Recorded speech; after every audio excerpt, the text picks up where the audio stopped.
How's it going, everybody? Welcome to another episode of the James Loud Podcast. Today, my special guest is Ricky Palomino. He's a steward of the plant. He's kept the OG Kush variety. He's had the Ricky's Brothers Kush alive for a very long time. Very impressive. I've been waiting to meet him in person for a long time. We have mutual friends like Adam Dunn. So I've heard a lot of stories, and I'm really interested in getting down to it today. How you doing today? I'm doing really good, actually, and thank you for having me. I don't get to do these often, but when I do, I really enjoy just telling a little bit of my story, Awesome. and I really appreciate you having me. Man, it's great to finally meet you in person.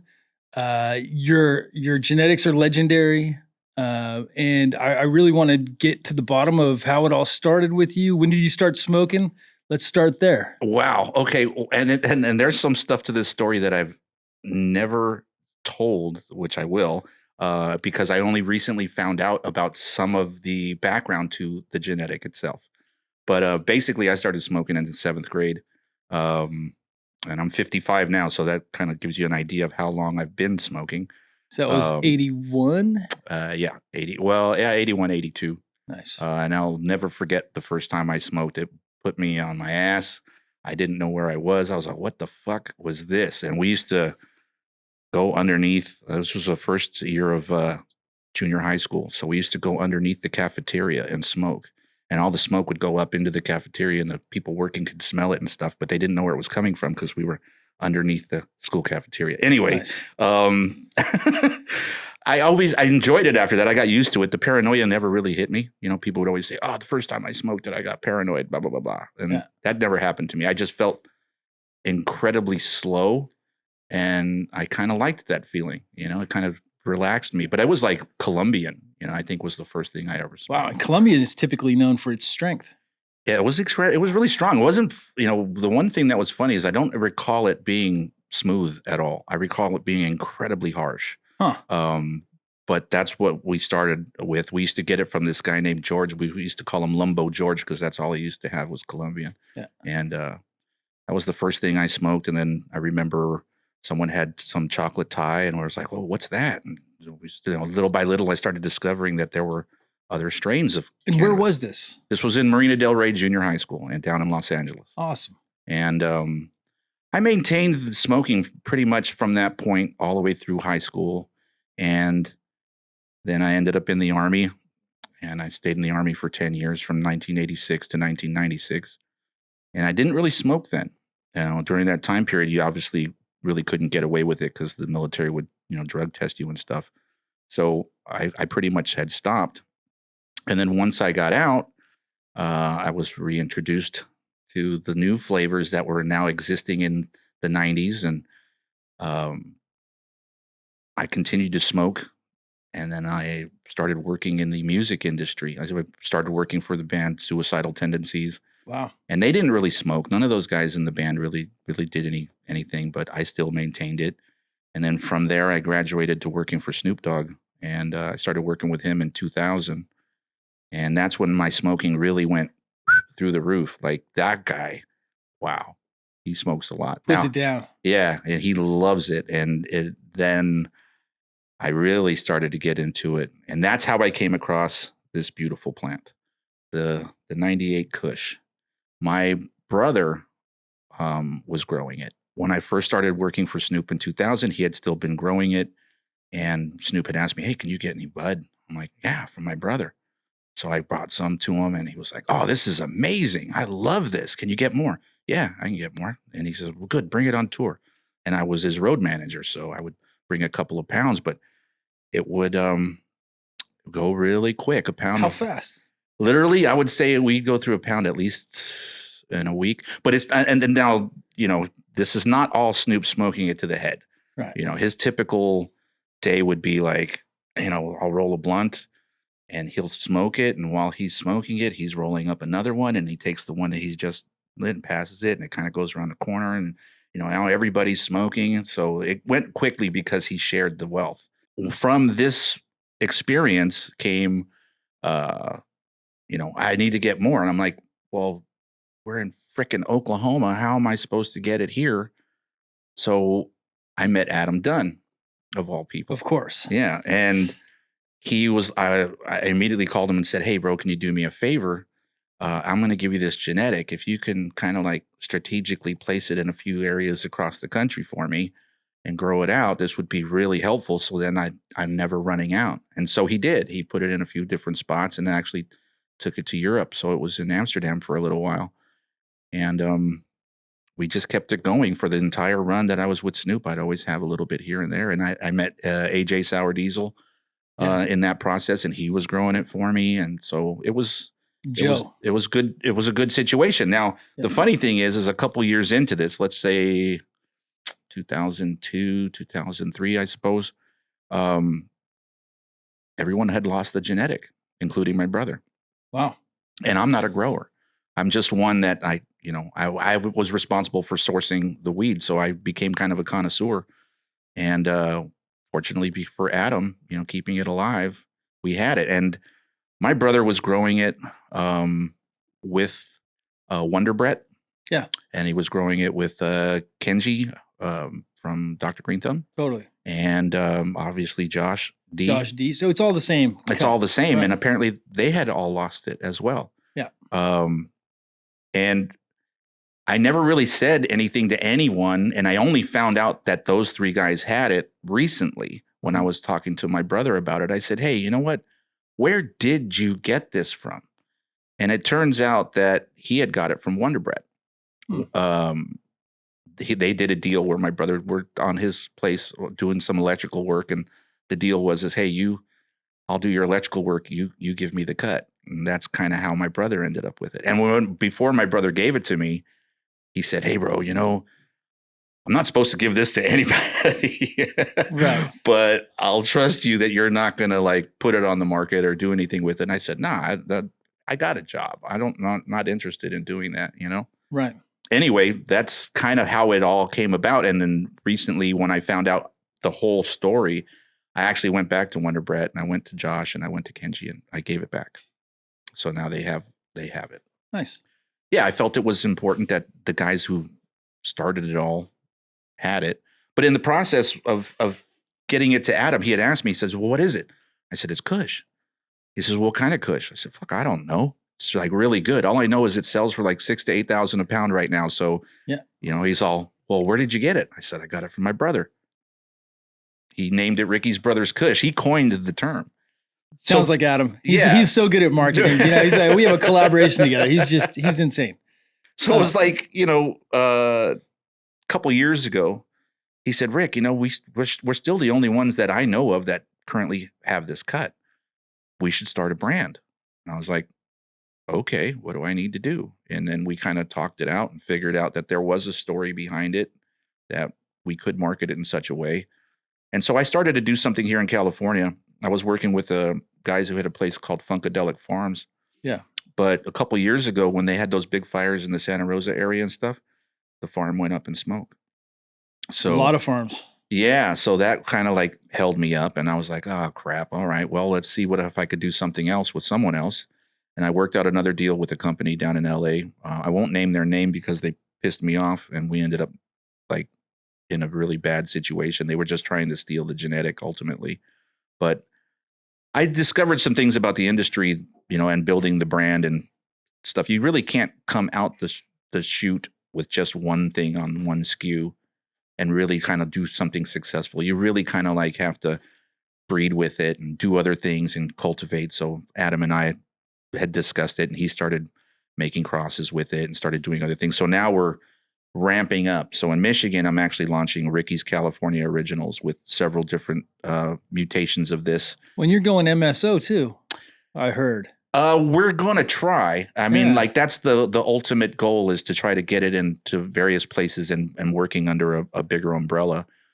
So I'm excited because now I know the ins and outs of what's going on, who to look for, who not to look for, how to promote something, how to like really, what would you say, curate properly what people really want. I mean, because I consider this like, it's a top tier bud in my opinion. It really is.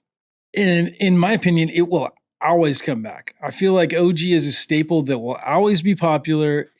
it's just, sometimes it'll be the most popular thing and other times it won't be quite as popular. And we forget, I think it's hard to grow. I think, some people may get it to yield. I never had success getting OG Kush to yield very well. Right. And so that's one of the challenges. And now purple bud is important. Everybody wants purple bud. It's not that I'm not a fan. I'm a fan of all of it, but OG Kush definitely has a place in my heart. And, a lot of other people, it's just one of those things that it's going to make a comeback. Same thing with sour. I feel like sour is another challenging plant to grow. It has a longer flowering cycle. So question for you, the name OG Kush, what's your opinion? There's so many different opinions on where it started. What's your insight on the fact? Actually, it's funny. I heard Kenji talking about that.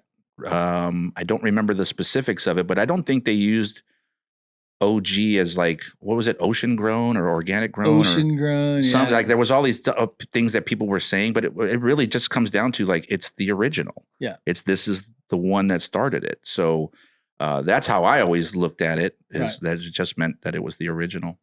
And everything you mentioned too, in terms of like how it's grown, who's growing it, like the various levels of it. Like the gentleman that grew this, they have a company called Third Eye Organics, and they do everything in living soil, and they grow it to a level that I really hadn't seen in a long, long time in terms of the quality and stuff like that. And I've seen other people grow it, and I'm like, dude, this isn't Kush. This is mush. This is terrible. Like, if you don't grow it right, and it's a finicky plant, so extremely from what I see. Yeah, and as far as like, if you don't grow it really well, it doesn't come out great. It doesn't come out with the terps quite as perfect. You could hit it one time and get a perfect 10 and it checks all the boxes. And then the next time you grow it, it's not quite as good. And there's some people that perfected it, but I think a lot of people back in the day grew one specific flavor for a long time. And now everyone wants to grow this round, this round. And then, they quit perfecting those individual flavors. And so you're not seeing a ton of good OG Kush around. I mean, Brian from Vital gave me some a while back that he's kept the clone alive for a really long time. And it was really piney. It was delicious. And that's the thing with OG, is it's got that pine. See, that's what I love about it. To me, it's like a fine cigar. Yeah. When you have that like pine sol, old school flavor, smell, like that to me is it. I'm not a fan of, ice cream cake and all these other things. Even gelatos, I'm not really a fan of. I'm like, if I want something to be sweet like that, or like, I'll go eat a bowl of cereal or something. I don't want my weed to be that way. I want it to be that pine, that taste. And I did notice this huge trend of, all the people wanting color, and I don't really personally get it. I have tried some of it that's pretty good.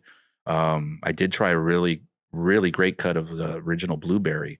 That was just amazing. So it's funny because there's an original blueberry from Oregon, and then there's DJ Short's blueberry, and they get interchanged. And one is a sativa and one is an indica. And I like both of them for different reasons. And I grew the original back in the day in my garage in the 90s. And it was this massive spear of a plant. You know what I mean? Whereas DJ Short's is a shorter, bushier plant that they both have blueberry terps, and they're both great. Yeah. I mean, I never thought that I would like something again that tasted like a food, because it literally smells like a blueberry muffin, but I did enjoy it. And I think I must have had the indica side of it, because it really was a heavy, like, high. I'm not a fan of sativas. Yeah. Well, a lot of people consider OG Kush a sativa from one perspective, but I feel like it's a hybrid, and it has the sedative effects of an indica, but it's very uplifting as well. And it's one of those flavors that I feel like I can smoke in the morning, in the afternoon, and at night, and still get the same great effect. And it's one of those things. OG Kush is a little different, in my opinion, in the sense that your palate doesn't adapt to it like some other things, where like after 2 weeks, you got to smoke something else. If it's really good OG, you're going to smoke it till it's gone, and you can keep smoking it. And I feel like with experience, and experienced growers and cultivators and smokers, that OG Kush is just one of those things that we enjoy. I mean, as you mentioned earlier, when guys were growing back then, they were growing specifically one style. Yeah. So everybody kind of like shared their recipe, and everyone knew to grow it at a certain level. And that's what I enjoyed back then. It's like, if my brother didn't have it, if I needed to get from Kenji. I didn't know Josh at the time, and I didn't know Wonder Bread, but I knew that people could get stuff from them. Right. So like again, once it was consistent between that core group, it was kind of interchangeable. Oh, I did, so and so doesn't have it, but so and so does, and it's equally as good. Right. I do notice that this particular plant, even grown outdoor, though, if it's grown properly, is fucking fire. It really is. Like it might even be better than indoor in some ways. Yeah, the terps. I feel like outdoor, if you do it right, I think there's something to be said for those guys that do the soil grown, and then they use, some of the guys that do guano and stuff like that, or Seagull shit. Seagull shit. Seagull shit. Okay, well, that's a new one to me. Those guys on the in NorCal that do, I mean, it's just it's amazing. And some of these guys, and it makes it taste a little bit different. It doesn't taste like Seagull shit, obviously, just like with guano, but it definitely brings out the flavor and brings out a unique characteristic to it that's very distinct in certain regions, of Mendo and of Humboldt. These guys are doing some really cool stuff, and the real OG guys that are growing OG get these amazing expressions, and those guys still get top dollar for their bud. It's like my friend down in L.A. Shout out to Mark Strain. He has he grows aquaponically. Yeah. So his stuff comes out even different from the outdoor, from the typical hydro. I love the way his strains come out. He has a fucking amazing original Indiana bubblegum crossed. What is it? It's with the sour diesel, so it's called sour gum. Oh my God, I love that fucking strain. It really is phenomenal. And he has an OG himself that's called Scoopio. That is, again, it's like a Skittles cross with an OG. And that one is another one that I really like. Yeah, Skittles OG. A lot of people are doing Skittles OG, and I think a lot of people are doing it wrong. And then there's a handful of guys doing it right, where it's not diet Skittles. It's not, I think where it's like a weaker version of the Skittles. You want it to be terpy. It's got to be terpy, whether it's OG or Skittles or a combination of the two. They're both so uniquely strong in flavor that it's got to have a punch to it. Yeah, his Scoopio has exactly what you described. It has a punch. It has that really nice smell too. It's like we did a back cross, or not a back cross, but we did a cross with Chem Dog Double D, and some of the phenos were had a hazy smell, and we're like, well, where's this smell coming from? And then some of them were like, dude, it's like you just opened up a jar of pine salt. This is the one. This is the one we want, Yeah. So we're excited about some of these crosses, and we'll hopefully get a chance. Michigan is where we'll launch first with them. Yeah. And then ultimately I'll bring them back out here. Like the California market, I'm discovering too, is this place is insane to get crazy things going. I mean, between taxation and competition and everything that's going on, it's like, this is a really hard market to break into. You'll never flood it, but in order for you to get into it and make a staple for yourself, it's difficult. It is difficult. For sure. And, I mean, we're still in the infancy of legalization, as far as recreational, and it's not even legal on a federal level, but eventually it's going to stabilize a little bit more. It's going to be easier for people to break into, or harder, right, depending on how you look at it, but it's definitely going to stabilize a little more. And right now it's just so unstable. It goes up one year, down the next year, and 1 month to the next, it can be completely different. 100%. And I'm noticing too, it's like, it's not really so much like I saw the celebrity brands coming out, but unless you're doing it like the guys in Dr. Green Thumb, where your artist that's actually backing it is entrenched in the culture, and backed by quality. I think that's where a lot of guys were like, I got a big name, I'm going to jump in and throw my name out there. But if you don't back it with quality, you're going to have problems. It's pointless, and it's weird too, because I've noticed the difference in marketing in terms of rock and roll bands trying to get into it, and then the hip hop guys trying to get into it. Right. The hip hop guys, like the culture flipped too, because remember back in the day, like I'm a huge metalhead, for somebody who worked in hip hop for as long as I did, I never really listened to it. I'm, Black Sabbath, AC/DC, I love punk rock, all that stuff. Yeah. Sepultura is awesome. I mean, like all that stuff, Megadeth, all everything, metal or rock was my thing. But I remember the artists from the 70s smoking weed was there, Black Sabbath, Sweet Leaf, all this stuff you'd see that. And then here comes the 80s and the 90s with music, and they stopped really talking about smoking pot. It just kind of like faded away. And then the hip hop guys came in with like, wearing a fucking outfit made of blunt wraps. They're like all about it. They're just pushing it. And, but I have seen that the guys that are trying to get into the game in the hip hop world are starting to see the same thing, that if you're not really all about it and you're just in it for the money, the consumers see that and they just it doesn't resonate. Totally. And into sales. And then rock and roll guys, I've seen Ozzy had a line, Anthrax I think had a line, Motorhead had a line, but you don't ever see these guys smoking on camera.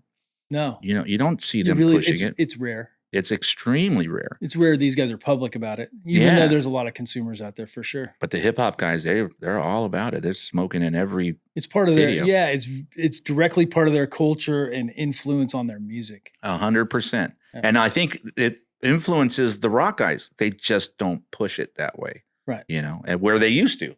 Again, it used to be a part of the music, and now it's not. So they'll flip. And I wouldn't even say a flip because hip hop didn't really exist in the 70s and the early 80s. It started, getting more popular as the 80s went on. But, just the trend of who was pushing what and what they were willing to do with it. The hip hop guys took it to a whole new level. Be real. Be real. I mean, he took it to the next level. I give that guy so much credit, and it's in the sense of what he was willing, the bullets he was willing to take for doing it. Like, he put himself out there. He didn't give a fuck. The shit that he used to say. Yeah, he did not give a fuck. I commend that. I mean, like, Snoop is another one, obviously, that really started doing that as well. But I have to put B as the front runner in terms of what he was able to do for the culture. And really just putting himself out there and not giving a fuck. It was amazing. Back in the 90s when Cypress Hill was like all about the weed, people throwing fucking joints on stage, like you got other shows where girls are throwing their panties in the Cypress Hill shows. I mean, they're doing that too, but they're throwing massive amounts of weed on the stage. I think they were the first ones actually that like really did not give a fuck about doing it on stage. And the funny thing is around the same time there was Pantera, right? Yes. And Pantera, so I was into metal back in the day too. I love all aspects of music. There's pretty much no genre that I can't appreciate. And Pantera back in the day, they were all about weed too. Dimebag back in the day smoking. I mean, his rest name, in peace. Yeah. Dimebag, you can't get that name if you don't smoke. Yeah. Well, and then it didn't die with them, but it definitely didn't evolve and grow into kind of what hip hop has done. 100%. And I know, I won't name names, but I do know quite a few of these guys that hit me up and like, hey bro, can you hook me up with some bud? I'm coming through town. Yeah, no problem. But they won't flaunt it. They don't talk about it. So I won't put them on the spot and say, oh, I know so-and-so smokes or whatever. But I wish they would. I wish they would for the culture and for the getting it normalized by people by saying, look at what these guys are capable of doing and they still smoke. Yeah. I mean, alcohol, I think alcohol is synonymous with metal. Absolutely. It really has become a part of that culture, getting drunk, having that Jack Daniels, Dime, Pantera were legendary. I heard they used to have like a personal bartender that traveled with them and would just be mixing drinks on stage for them. And dude, yeah. I mean, they're old. They had some old videos on VHS tapes.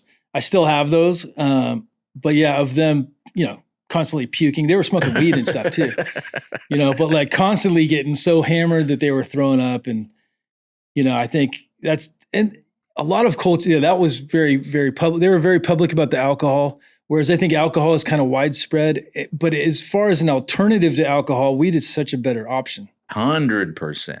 God, I mean, we never discussed, obviously, until I would say maybe within the last 9 years where people really started talking about the potential medicinal side of cannabis. Like, I never recall it being a topic of conversation. We've been using it since 96. Yeah. For that purpose. For that purpose. Yeah. But I mean, I don't recall it ever being like part of the real conversation in terms of what people wanted. And then when I saw it started to go legal, people said, oh, it's medical. It's medical. And I was like, what? Here in the Bay Area, medical was a big thing. I mean, Dennis Perone said it's medical whether you believe it or not. And that's always, I've used that I've used that on my parents. I've used that on a million other people that smoke, and but I know what you mean. It's really gotten more. I think a lot of that was 60 Minutes when Sanjay Gupta came on and was like, look at this kid, and we give him this, this medicine that's made from a plant, and he has seizures, and now he doesn't have seizures. How can you argue with a parent that wants to give their kid, plant medicine? That changed my parents' mind 100%. I think in most people, if you were to watch that, it's hard to deny the fact that if you give a kid medicine, that's your right to give a kid medicine that heals your kid. I mean, I hate that the government wants to get in the way of these kinds of things. Considering that, from what I've read in terms of like cannabis being involved in medicine way back, when they used to have the so-called snake oil salesmen running around in the wild, wild west or whatever, but you'd see that bottle of their medicine, and then they would say, 20% cannabis or whatever. You're like, what the fuck? Really? It was back around that time? Oh yeah. And then you find out that you were not allowed to do scientific research on the plant. It like completely outlawed, and then you find out that around the world that wasn't necessarily the case. No, but even 2,000 years ago, and more than that, we've used it as plant medicine for a long time. I just had Steve D'Angelo on a couple weeks ago. He has a retreat in Jamaica where they expose you to plant medicine and teach you all kinds of cool stuff, and pretty wild. Yeah, when you go to the hemp museum in Amsterdam, you find out you could make a fucking car out of this stuff. Like you can do so many things with Convert it into energy. There's just hempcrete. I think these are all the future endeavors too that, people are working on it now, but I think it's going to be more mainstream. I think the personal, I guess you could say, opinion of that might sound kind of conspiracy to the whole thing is I believe the reason it was placed in such a category where people weren't allowed to do this certain because anyone could fucking do it. Yeah. And that's not how capitalists work. You got to be able to monopolize what's out there, and you can't let the average person really prosper. And if you give everyone the opportunity to do it, suddenly no one can be the king. No one can can benefit financially of it unless you squash that ability to do it. That's my personal opinion, because it makes no sense otherwise why it's been outlawed and illegal for so long. Well, I think it was racially motivated, and also a movement against the hippies, the long hairs. Well, again, coming down to it, if you could be racially motivated, but it's also financially motivated, because it's all the same thing. Yeah, you keep them from. That's all the same thing. Racially motivated. At a certain level, it's about money. Yeah, right. Yeah. It's sad, unfortunately, but it's getting better. I hope the government gets its head out of its ass and legalizes it everywhere across the board. Yeah, it needs to. It needs to be at this point. It needs to be, and descheduling is what needs to happen, not rescheduling. I think the Schedule 3 thing is bullshit. I've said it a bunch of times over the last few months, but it's total bullshit. Deschedule it. You don't schedule tobacco. You don't schedule alcohol in the same sense. They're controlled substances, but they're not a scheduled drug. 100% agree with that. And in Israel, they're like the only country on earth, I think, that has been doing actual research about the plant. There's other places too, but Israel is special because there's not as much red tape. So they're a lot further ahead with stuff as far as drug discovery and, clinical studies on specific ailments, is using cannabinoids. Dedi Miri, he's leading the pack on that one over in Israel, but it's pretty impressive, and if we just kind of open that up, it's amazing the things we're going to find. I'm excited for the future of cannabis in terms of what they're going to discover it can do. Yeah. I do believe it is a miracle plant in a lot of ways that we still haven't tapped into. Yeah. So I had the opportunity to go to Lebanon. I went to Beirut, and I was considered to be one of the few Westerners that actually got to walk the fields of cannabis where they make all the hash. Yeah. I had never seen anything like this. It was fields of plants, males, females, didn't matter. It was just like as far as the eye can see. Hectares and hectares. It was insane. And I was like, what the fuck is this? And my friend who took me there, he's a CEO of a really big oil company. I won't say who. he's like, don't worry, you're safe. Because I noticed as we were walking these fields, there are these portraits of martyrs hanging. And I'm always, what's that? And he says, oh, that's a martyr from Hezbollah. I was like, Hezbollah? And he's all, don't worry, you're with me, you're safe. And I was like, well, what the fuck? Why is that here? He's all, well, this crop is dedicated to that martyr, and whatever they make from that, it helps finance part of their cause. And I was like, wow, oh shit, really? But then I got to watch how they do it. They wear these huge suits of leather and they walk through these fields and all the resin just kind of sticks to it. And then once they get done walking, they go back to their shed and they scrape it all off. And that's how they make their hash. Crazy. And I was like, wow. And their hash was just out of this fucking world. But I started asking more and more about the plant there. And I guess there is a university in Beirut that has been doing some testing and things. And they're saying that particular strain, because it's a feral strain, has some amazing qualities that they're discovering in it. But it hasn't been, outside of Lebanon, it hasn't been discussed. Yeah, the wild. So I don't know a ton about Lebanon or the studies they're doing, but I was in a taxi not so long ago, and it was a Lebanese guy, and he was like, I smelled like weed, and he's like, oh, so you smoke the good stuff? And I'm like, yeah. He's like, you smoke hash? And then we started talking about Lebanon, and he's like, what most Americans and Europeans don't know, they only know the red Lebanese hash, but actually the green stuff is the best stuff over there. I had no idea. Usually green hash is garbage. I had 2 small blocks I was only going to be there for a week, and they gave me enough hash to last me 6 fucking months. They're all, Rick, here, have this. And I was like, what am I going to do with all this? I can't take it with me. Right. But I smoked it, and there was I guess kind of like an olive colored hash. And it was amazing. But I didn't know what you said, that there was I didn't know the qualities differences. Yeah, and I'd only heard of red Lebanese. That's in Amsterdam when I was there. My friend has a collection of hash, Soma, and he had some red Lebanese at some point when I was over there, maybe 10 years ago. Well, it's really good. It's where, not to change the subject, but where that big ass explosion happened in Lebanon a couple of years back. Yeah, my hotel was literally like half a mile from that place. Had I been there at that time, I would have gotten fucked up. Wow. Wild.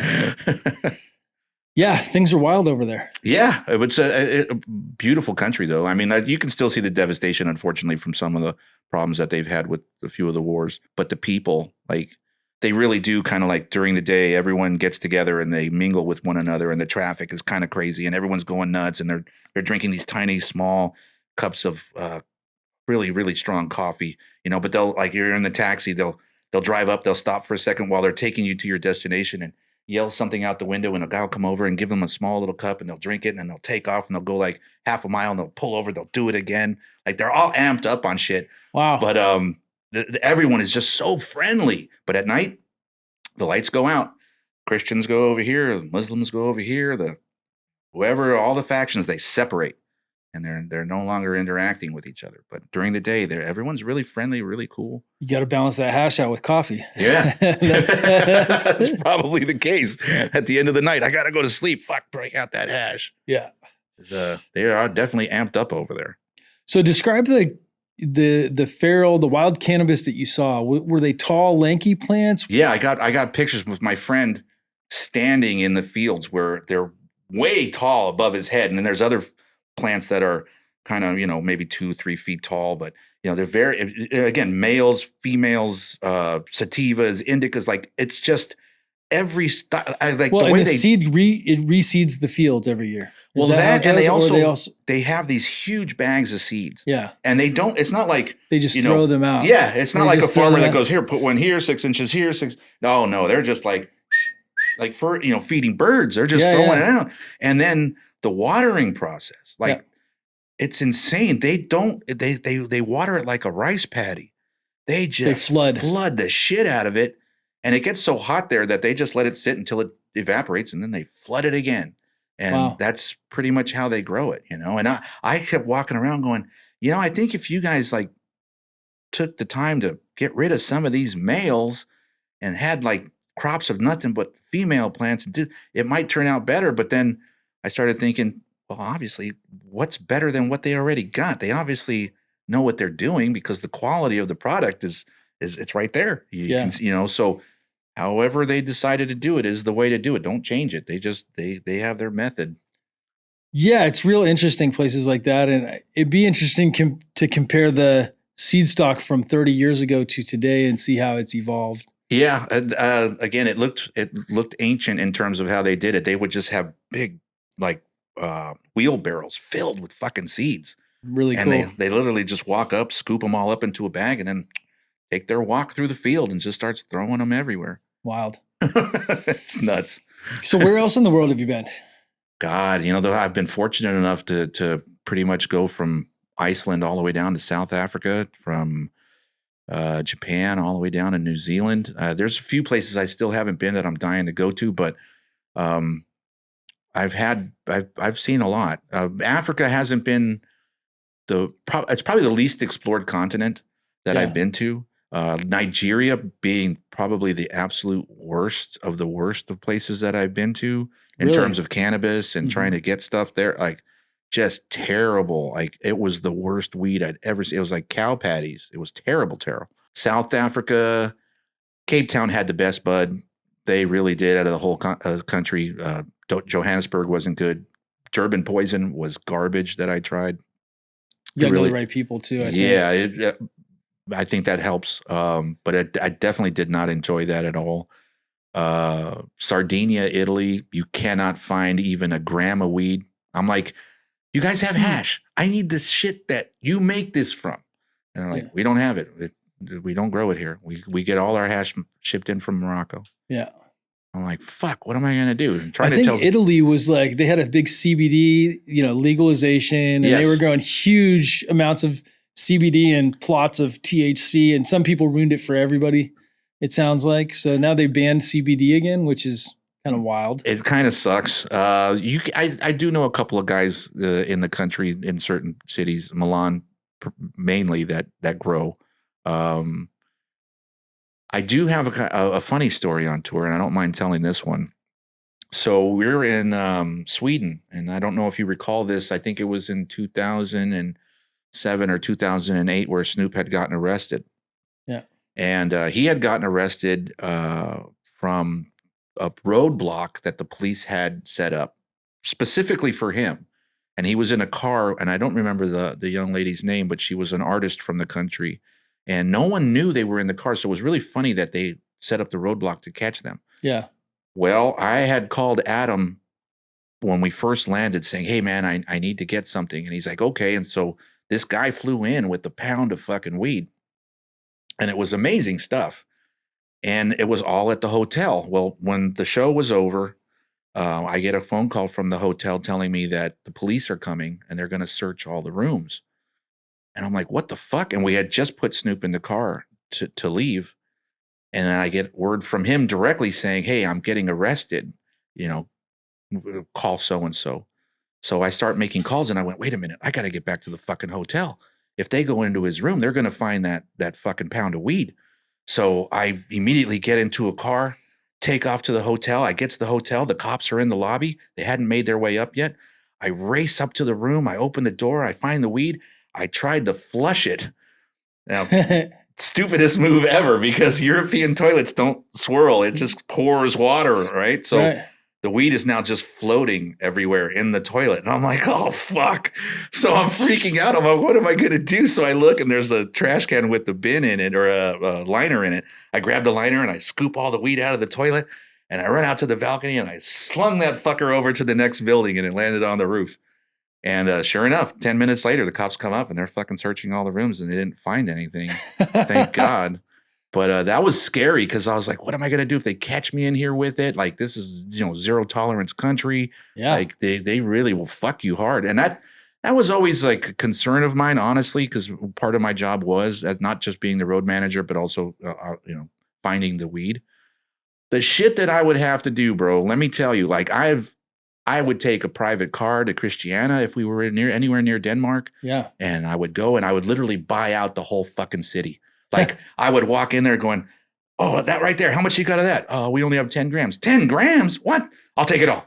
What about this? Oh, I only have 5 grams. Okay, well, give me that too. Okay. And I would literally go from merch to merch person, just buy everything they fucking had, and then sneak out, get back in the private car, and link up with the tour. Or it would be, hey, Adam, there's nobody we know in Estonia, right? No, I don't know anybody in Estonia. Fuck.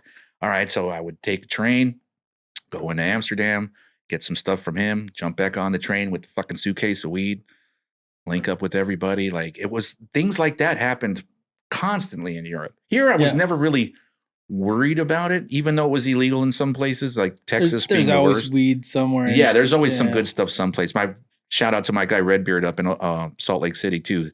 He's got some fire. But you know, Snoop show though, there's going to be people bringing weed in for sure. You know, and they would, but it was always like that hit and miss. You know, people show up with booth. I want to smoke with weed. I mean, everybody wants to smoke weed with Snoop. You know, that's like the number one thing that people want to do. I'm like, I gotta unfortunately screen you, buddy. Let me see what you got. Oh no, dude, you can't even smoke with me with this shit. Get that out of here. Wow. I remember New Zealand. Oh, this was a funny one. The chief of police came up to me before the show in Auckland and said, if Snoop Dogg smokes on stage, we're not going to arrest him. We're going to arrest you. I was like, what? And so like the show started. I'm hearing, you know, the music going and we're having this conversation, or I'm having this conversation with the chief of police in the dressing room. And I hear, you know, the music go on and I'm like, fuck, I got to go run to the stage and tell him don't smoke. So I race to the stage. The show's going on. I'm hitting the DJ on the back. I'm all, Jam, get his attention. So Jam, who was the DJ at the time, gets Snoop's attention. Snoop comes over. I'm all, Snoop, listen, I just had a conversation with the chief of police. If you smoke on stage, they're going to arrest me. I shit you not, bro. He literally looks at me. He grabs his blunt, grabs the lighter. He goes, don't worry, Rick. I got bail money. And he went out there and fucking lit that shit up. I was like, what? I left the venue. I took off. I went back to the hotel. I was like, I'm not getting arrested for this bullshit. And fortunately, that cop, I guess, was just giving me the scare tactic because he didn't come get me. Yeah. That's wild. So New Zealand's got an interesting scene. I mean, they're super passionate about cannabis over there. They're God's gift, I think, is what they really like, the Gorilla Glue. I think that's their staple. From what I remember. I haven't been there in a few years, but I remember everybody talking about, oh, yeah, we have God's gift, blah, blah, blah, blah. Oh, yeah. These guys have, you know, so Catch a Fire. I don't know if you know those guys. Reggae. Those guys toured with Marlon and then played some shows, and we smoked backstage. And they've got their own special rigs where they have hot knives. Oh. They torch. It's attached to the torch. Yes. And so it heats up the knives, and then you push it together, and it pushes the, you know, and then you hit it with the straw. My really good friend John, he's a native New Zealander, Maori, and he's all, Rick, come on, mate, we got to do the knives. And I was like, the knives? What are you talking about? He's like, you've never done the knives, bro. I'm like, no, never at all. Oh, and so we'd go to the kitchen and he'd grab 2 butter knives and throw them in the stove, heat them up until they're super hot, and then he rolls up a cone out of paper. He's like, here, put this in your mouth. I'm like, what the fuck am I supposed to do this? He's all, watch, bro. And then he'd grab the weed with the hot knives, squeeze it together, and then you inhale it through the cone. We used to do that with old school hash, but these New Zealanders will do it with weed, and it's a strong, but it's nostalgic from younger years. You know, it's still pretty wild. It was really strong. I mean, that shit would put me on my ass. I'd be couch riding it after smoking it that way. Yeah, I'll be coughing. And he's like, red. It's funny because he would make like little balls of weed, you know. And then that he would literally touch the one with one knife and it would stick to it. And then he'd grab the other one and sandwich it together to get the burn and put it right in front of the cone. Oh, these guys had it attached to the torch. So you would turn the torch on and it would heat it and then press the, that's awesome. That's inventive because we didn't do it that way. That's definitely a modern version of how my friend John showed me. Wild. They don't do that in Australia though. That's the funny part. Well, it's a New Zealand thing for sure. Yeah, totally. Australia's got its own, own ways of doing stuff for sure. And they're super passionate about weed as well. Especially in the Adelaide area. That's where they seem to have like really, I think it might be legal there now.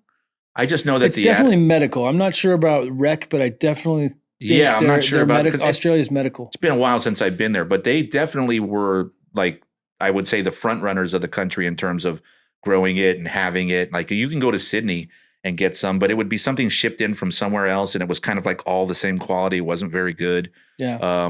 Some of the stuff in Perth, those guys seem to have like taken more pride in what they were growing there, but definitely Adelaide was the place. Like I haven't been back to Australia since 2013 or 14. So I'm sure in the last 10 years, things have changed quite a bit. But back then, that's what it was like. Yeah, I've never been to Australia, but I have friends that come to Cannabis every year. I bump into Cannabis is one of the most amazing events, and you're gonna have to go. I have not been. I definitely want to. I've heard the same thing. It's a trip. But yeah, in 2024, I think it's March 14th, 15th, and 16th. I go every year, and it's just an amazing adventure. And so I see my friends from all around the world. And so I got friends from Australia, South Africa, guys from Japan that I see every once in a while. Japanese weed. Ooh. Have you smoked Japanese weed? My friend Sushi, shout out to Sushi. He would hook us up, but it smelled and tasted like ocean water, like seaweed. Wow. Because that's where they grew it. They grew it in the harbor, and they would it was so close. I don't think they were actually using salt water, but it had that, and it was hella expensive. It was like, I don't quote me on this, but I want to say it was like almost $1,600 to $2,000 for an ounce, because they were so afraid that 1 gram will land you 7 years in jail. Like Wow. the punishment was extreme. So growing it, you had to get top dollar. You know? I bet. And it looked great. I mean, it was amazing looking weed, but it absolutely smelled like, and it tasted like seaweed. So you're from LA. It's kind of like that. Yeah. Yeah, I guess. It looks amazing. It looks, there is that what I call pretendica. That came out a lot in the. I feel like the LA market is full of a lot of that stuff that looks fucking amazing. Like, I'm not going to name any brands, but some of their stuff looks fucking amazing. I mean, you see it on Instagram or whatever, or you see it in the bag, and then you go to smell it. It smells okay, but you go to smoke it and there's no terps, or, I mean, a lot of stuff is salt grown and whatever. It's I'm talking about the commercially 100%. produced stuff, not like the small farmer. But because you can get it to look amazing, but it's all about taste and effect at the end of the day. 100%. For me, on some level, I don't even really care what it looks like. If it gets me high and it tastes fucking amazing, the look is. I'm the same way, and I've seen plenty of that down in LA. I won't just say LA. I've seen that in a few areas where it's lacking something, it's missing something, and whether they overdid it with the salts just because they're trying to get a lot of yield, yeah, or they're doing something that again, they want it to look right, they're just not hitting the mark. Maybe it's a lack of CO2. Maybe it's there's something else that they're not doing that gives it that punch. But there's plenty of stuff out there that's like that. And as you say, in the commercial market, which I think is terrible. If that's someone's first experience in cannabis and they're buying something based on what it looks like. Unfortunately, it happens a lot. It does. But it's kind of like a double-edged sword, because I also feel like those guys that really take pride in doing what they do and really trying to build, make the top shelf of top shelf. Yeah. The general customer right now doesn't have the money to pay for it, or doesn't care. They'll buy that $10 eighth because they just want something to smoke. They might buy your top shelf, but they won't buy in quantity, because they'll buy some other stuff at a lower price to kind of mix it to make it last, kind of thing. You know what I mean? Yeah. And I noticed it in Colorado, where you could have the best guys out there growing, but the market doesn't dictate a fine connoisseur bud. They'll buy anything as long as it's at the right price and kind of has the effect. You know what I mean? We're in a weird place. We are. Because the other thing is, like, everyone's looking here, especially, well, what's the THC content? Bro, I've had some shit that was like 18% that put me on my ass. I've had some shit that was 10%. You know what I mean? Like it's not always about that number. And I think it isn't. People are so blinded by that number. And same thing with terpene percentage. I think terpene percentage is obviously important, but it's specifically what kind of terpenes are we talking about? You know what I mean? 100%. It's very specific to distinct terpenes and also cannabinoids, and the way they affect each other, and then also your relationship with them, depending. It's so subjective, because cannabis in general is just subjective to what you like and the effect that it gives you, because we're all so different as far as, body chemistry. 100%. I totally agree with you on that. Yeah. I mean, there's some people that smoke haze, and like for most of us, it gives us heart palpitations and our hearts beating out of our chest. And then other people, it relaxes them. So yeah, for me, it's like that's one of the signs where I look for that because of an unfortunate medical issue that I've had. I have to maintain my blood pressure at a certain thing. So I've noticed that when I smoke sativas, yeah. it really fucks with my blood pressure. When I Mhm. smoke an indica, it's relaxing, it's calm, my blood pressure doesn't go How up. about edibles versus smokables? The thing about edibles for me personally is I've never been able to find consistency in them. Someone will say, "Hey, Rick, I got you these really cool cherries or whatever that are 5 milligrams each." And I'm like, "Oh, really? Okay, cool." And I'll eat like 3 or 4 of them. And I'm like, "Okay, I've got about 20 milligrams in me. I feel good." Then somebody else will show up and say, "Hey, bro, I got these gummies. Try one. They're only 20 milligrams each." Oh, okay. And then I'll eat one and I'll be like, I'm hallucinating. I don't feel good. I'm like, this is way stronger than fucking 20 milligrams. It's like, I feel there's an inconsistency in how it's spread out within the product. And so I'm not a huge fan of them. Yeah. Even the ones that I've liked when I went and reordered or went and got a re-up of whatever it was, I'm like, these aren't the same. They don't taste the same. They don't have the same effect, So that's my issue with edibles. Yeah. Well, I got a question for you. Let's go back into the 90s. And do you remember cat piss? Yes. As a matter of fact, I do. So there's big debate going on, and there has been for a long time about who created it, whatever. I personally feel that it's a flavor profile, and there's probably multiple cat pisses, not just this. There was a SoCal cat piss from T-Dog. He's been on Adam Dunn's show. He's quite the character. Shout out to T-Dog and Jackson Fire from SoCal. But the one we had in the Bay was more of a sativa, and the one they had in SoCal was an indica, very short plant, and short flowering. And the one that my friends grew in the Bay that had it was I've recently talked to more people about it, was a sativa that was like more than 10 weeks, which is very much the opposite. But they both had ammonia and they both had like heavy thiols. Like I think the SoCal one, from my understanding, was more gas and, like strong pungent gas, whereas the NorCal was skunk and straight ammonia, like nose burning thiols that, that really wake you up just from smelling the bag. See, now my experience was very limited in that because I didn't find it pleasant in the smell. Yeah. I didn't enjoy it. So I didn't want to really like indulge too much in it. So I don't have a lot of experience in terms of smoking it, but that was my experience with it. Was like, wow, this is named appropriately. This fucking smells like cat piss, and I really don't want to smoke that. Right. So I kind of stayed away from it. Like we just did a cross of the RBK with the sage and sour. Smells just like fucking cat piss. Yeah. And I was like, look, this might be cool for the market, not for me. Yeah, Adam, I did a lot of sage and sour crosses with Adam. I'd got some packs of from TH Seeds of Adam's sage and sour when he was working with Doug or whatever, and then popped those and we made regular seeds for the Sage Against the Machine. I remember him telling me about that. Yeah. A lot of fun stuff. But that's a real interesting one because I feel like crossing it with the RBK, you're just putting more gas into it.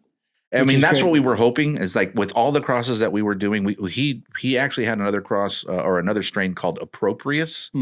And I'm not familiar with the strain at all, but apparently the curator of that is no longer with us. Rest in peace. Yeah. So Adam happened to still have that strain.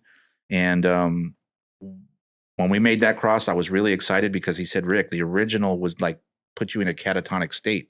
Like you would literally be looking like Keith Richards with your eyes closed and a huge ash because you'd fall asleep halfway through smoking it, Like a heroin junkie. Yeah. So I was like, oh, I can't wait to see how this turns out. It looks amazing. There's fucking crystals I mean, like, oh my God, you look at this thing, you go, wow, zero smell. Has no fucking smell at all. And that was like the main thing that we wanted to do with the crosses, was like hoping that a plant would take the smell of the RBK. Yeah. And if the problem is a lot of that stuff is recessive. So it takes a lot of breeding work. It's not just in that initial cross. You have to actually do some more work. Do it again and do it again. I mean, it took a long time before anybody even had OG Kush seeds. You know, it's not like you just self it and you got good OG Kush seeds. It's not that simple. 100%. And again, this is from me watching the industry, seeing and being around people and learning about it, because I'm not a cultivator. Yeah. But I do get the gist of how things are created and how it works. And as you said, it's the breeding process is not so simple as, oh, I got all these seeds, let's find a pheno. No, you find that pheno, do it again. And especially with OG. And, I think there's things like gelato, for instance, where they made the gelato and it was like, okay, the 23 is good, the 27 is good, the 33 is good, yeah. the 41, the 41, the 49, the 48, the 45, all these things had their place, and I think it's not always like that. And I think a lot of people think, oh yeah, I just did this and we're going to go through it. And a lot of times it's a needle in a haystack.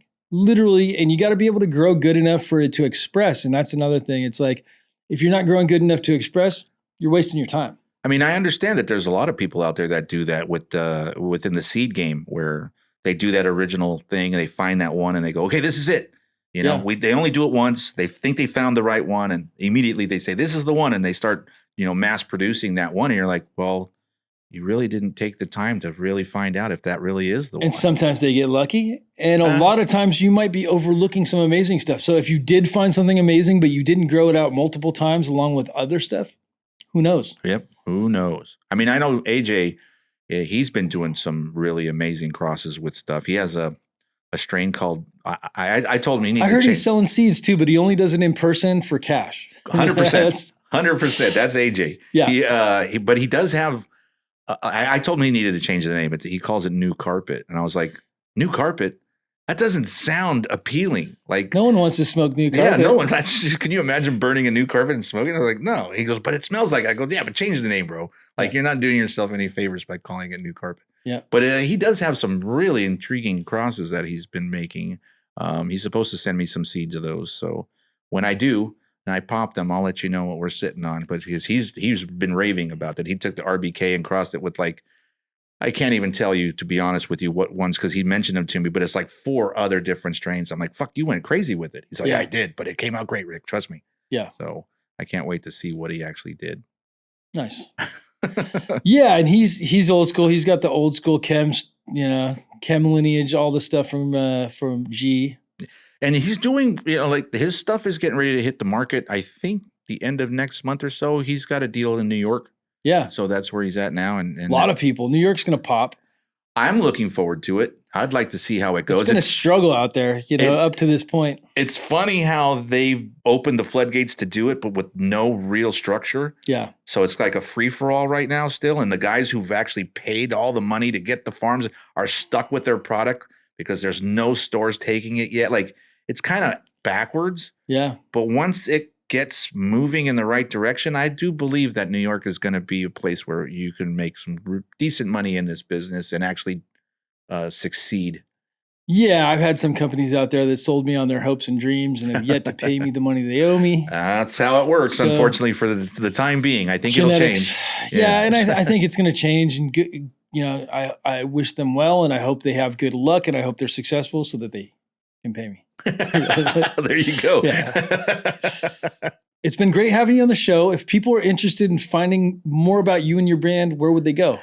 Well, I do have, I haven't been really active on it yet because I've been concentrating on, like, the whole revamp of everything. So I have an IG account. Beyond IG, I really don't have anything that I've been using to promote it. And I've only been promoting it as Ricky's Brothers Kush. Yeah. But now that I've actually have come across some of the original cuts of certain things and making the back crosses, I'm starting Ricky's California Originals. So I actually have about 20 strains that I'll be coming to market with in various ways, whether it's through seed, through clone, through actual flower. Awesome. So I realized that in order to create a brand, again, you have to have quality and assortment, because you really just can't do it with one.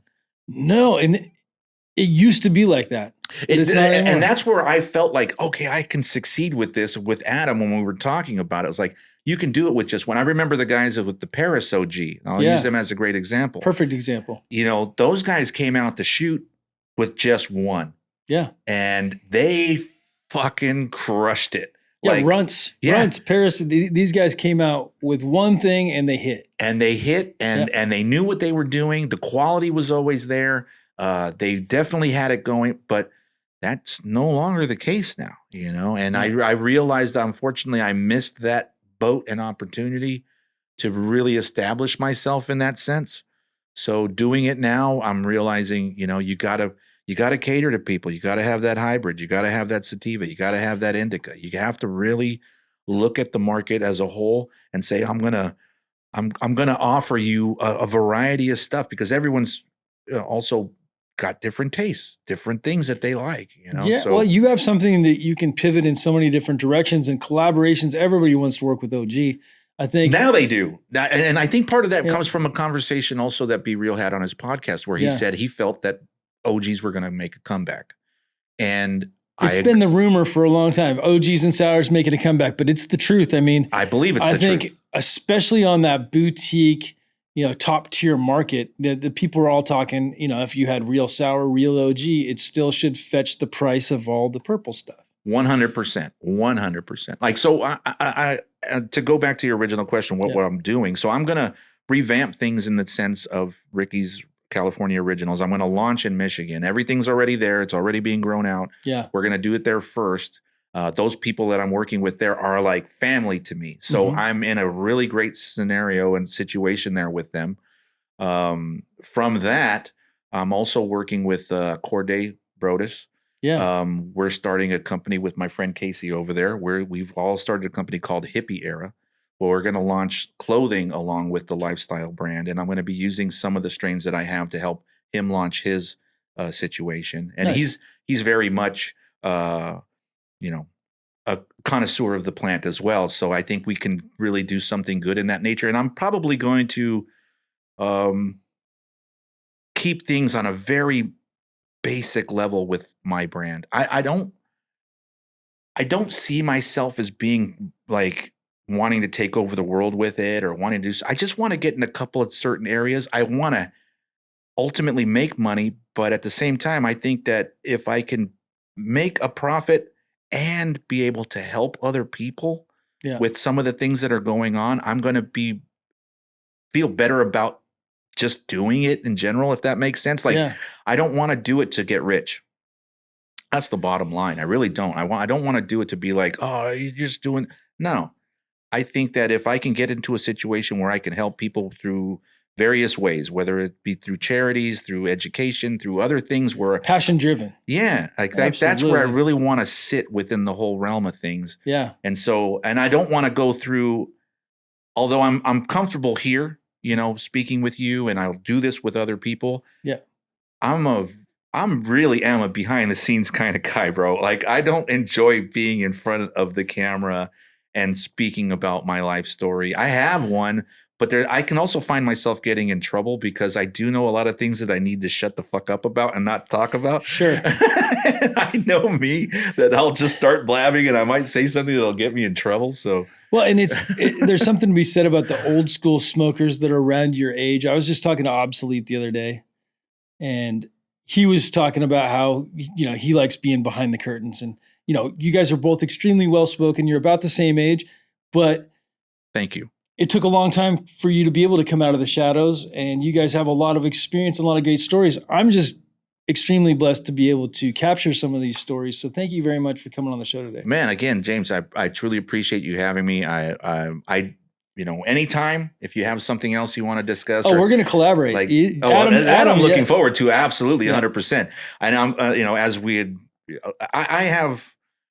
I won't say a wealth of experience in various things, but I am world traveled. So I have seen things through a certain light and a certain view that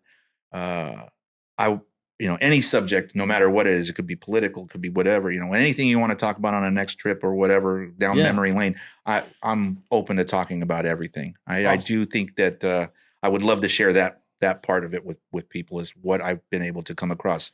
I've met some incredible people from Iran, Russia, China, everywhere around the world that I consider my friends. And I think that the one thing I do love about this industry is it can bring people together, and we can overcome certain obstacles, and we can open up lines of communication and get more understanding with each other. And I do believe that the plant helps with that.